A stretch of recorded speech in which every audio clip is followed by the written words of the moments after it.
তো আপনি তো আপনার ছেলে নাতিকে বিদেশে পাঠাই দিলেন, সে বিদেশে উপার্জন করে আনছে, আপনি খুশি, বাড়িতে বিল্ডিং হচ্ছে, সব কিছু হচ্ছে।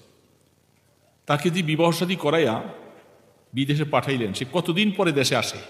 2 বছর, 3 বছর, 5 বছর, এমনকি 10 বছরও আসে না। এই 10 বছর পর্যন্ত সে সেখানে থাকে, তার পরিবার বিবি কোথায়? বিবি বাংলাদেশ।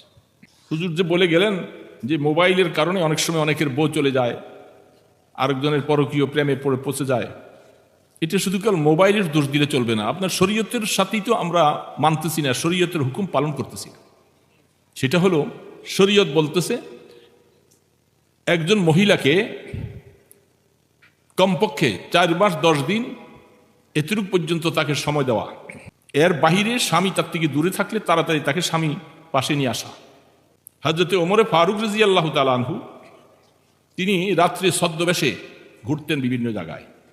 তো তিনি একটা ঘরের পাশে দিয়ে যাচ্ছে, সেই ঘরের পাশে দিয়ে যাওয়ার পরে একজন মহিলা আরবিতে একটা দুঃখ ছন্দ বলতেছে।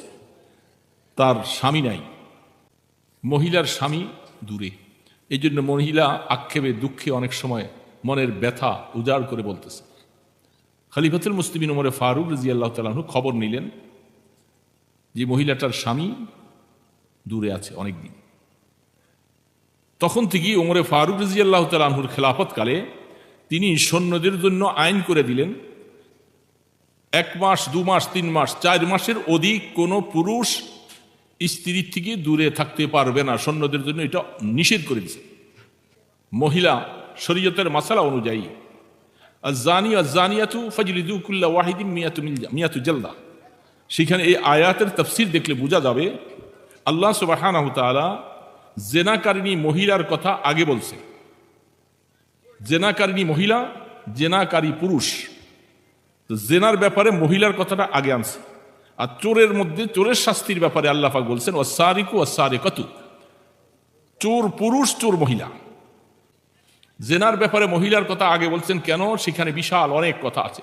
মহিলারা শর্মিন্দা থাকে বেশি, তাদের মধ্যে খায়েশাত যে আছে সেটাকে সে দমন করে রাখবার মতো 4 মাস সময় পর্যন্ত সেটাকে কন্ট্রোল করে থাকতে পারে।